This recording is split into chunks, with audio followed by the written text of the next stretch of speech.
Hello and welcome. I'm Shannon Vavra, a senior content writer at SecurityScorecard and a longtime national security reporter in Washington, D.C. Today, I'm joined by Mike Centrella, SecurityScorecard's head of public policy and former assistant director of the U.S. Secret Service. Mike, thank you for being here. Good morning, Shannon. Great to be here with you.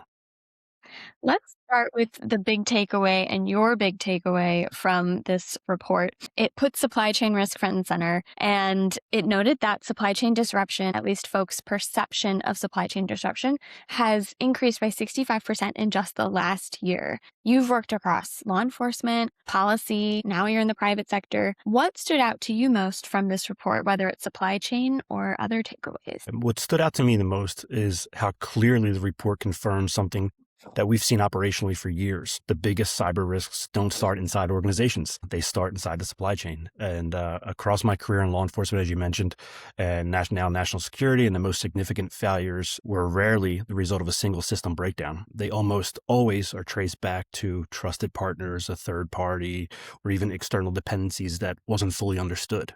And what this World Economic Report puts that hard data to reality, showing that supply chain and third-party risk is now top concern for the most resilient organizations. What's also important is why that risk is rising. Governments and enterprises are more interconnected than ever. So the takeaway for me is this: resilience today isn't about locking down your own network. It's about understanding and managing the risk you inherit from others. Absolutely. And CISOs, I believe, in the report noted that supply chain disruption and risks are their number two concern for the second year in a row. So it's front and center for CISOs at this point. And you've called this shift from that internal risk that you're talking about to that ecosystem risk, that broader resilience risk, a national security concern. What are the stakes for government in particular and public sector if they don't adapt? When cyber risk is treated as an internal problem, governments miss where most modern attacks actually begin: in their vendors, their service providers, digital dependencies that sit outside their direct control.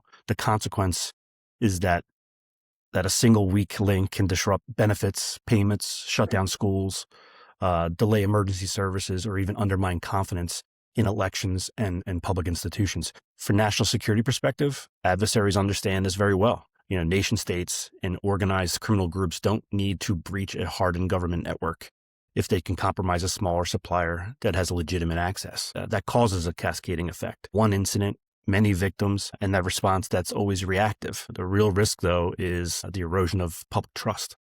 When governments can't explain how an incident happened or what was affected or how risk is being reduced going forward, confidence suffers. It suffers with the citizens, legislators, and even international partners. So adaptation isn't optional. Governments that don't move forward with ecosystem visibility will remain vulnerable to disruption at scale. And those disruptions increasingly have consequences that look a lot like a national security failure, even if it just started as a cyber incident. Absolutely. No, and we've seen that time and time again throughout the years with major breaches from Russian APTs to other APTs. I wonder if you can bring us inside from your experience or otherwise, governments that rely on point-in-time vendor assessments or security assessments. You mentioned that too many agencies do that.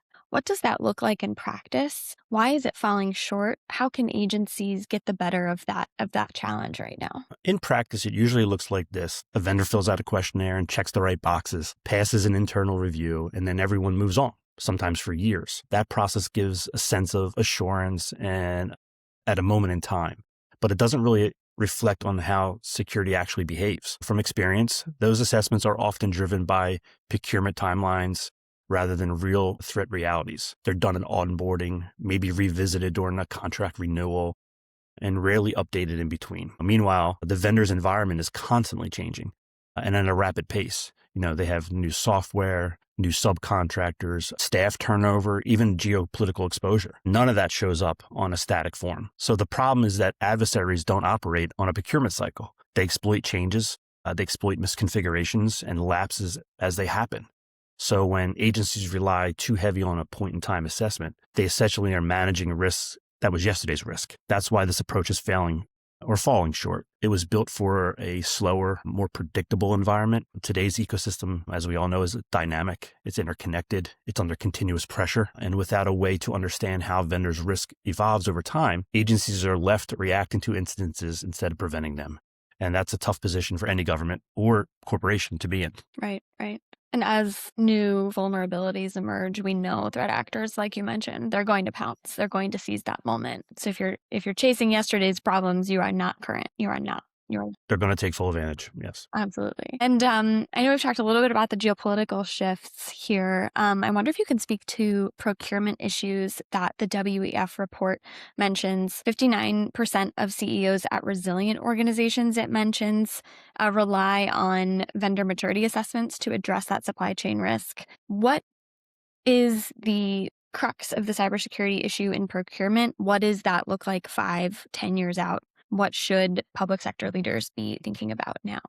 In simple terms, geopolitics is forcing governments to change vendors faster than cyber risk processes can keep up. Replacing foreign suppliers or diversifying supply chain are often driven by national security or policy decisions. But when those changes happen quickly, agencies can inherit new digital dependency before they fully understand their cyber risks. So adversaries look for exactly those moments of transition. Procurement decisions now directly shape the attack surface, which means who you buy from and how fast you buy becomes a cybersecurity issue.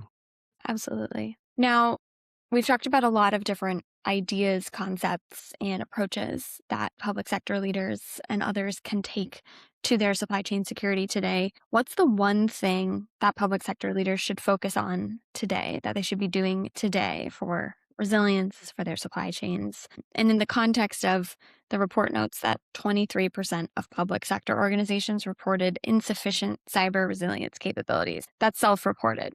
It's potentially much higher. What should Yes. public sector be doing now? Yes, I would believe it probably is much higher. But if you had to boil it down to one thing, treat visibility into risk as a leadership responsibility, not a technical task. In protective operations, in my past career, we didn't wait for an incident to understand the threat. We built situational awareness before something happened. In investigations, we follow networks, not just individual actors, because that's where the risk is surfaced. So the same mindset has to apply here. Public sector leaders should be asking one simple question today is, do we understand where our biggest risks actually sit? Or are we relying on assumptions and past assessments as we talked about previously? That doesn't mean buying more tools or issuing new mandates. It means demanding clarity. Who we depend on. Where is the failure that would hurt us most? Where's risk increasing and decreasing over time? Leaders who prioritize that visibility and can act early, allocate resources smarter, and protect the public trust, they're the leaders, and leaders who don't are forced to react and react in a negative way, and it'll erode that public trust that we mentioned earlier. Mike, thank you for your insight today. Thanks for taking time. Thanks, Shannon. You can find more about the WEF 2026 Outlook on SecurityScorecard.com, as well as more about securing your agency's digital supply chain. We'll see you next time.